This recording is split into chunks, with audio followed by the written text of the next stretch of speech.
সবাই কেমন আছেন? আজকে আমরা বগুড়াতে এসেছি বড় ভাইয়ের বাসায়, তাই একটি ভিডিও তৈরি করলাম, আপনাদের মাঝে তুলে ধরব। ভালো লাগলে লাইক, শেয়ার, কমেন্ট করে পাশে থাকবেন, এই আশা সকলের মাঝে আমি করছি। এটা আমার শালিকা, সবাই আশীর্বাদ করবেন, বেশি বেশি করে যেন ভালোবাসা আমাকে দেয়।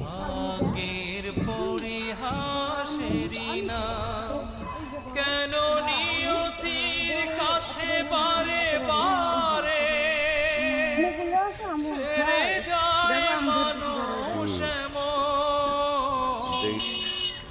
আমার মতো এত সুখী নই তো কারো জীবন।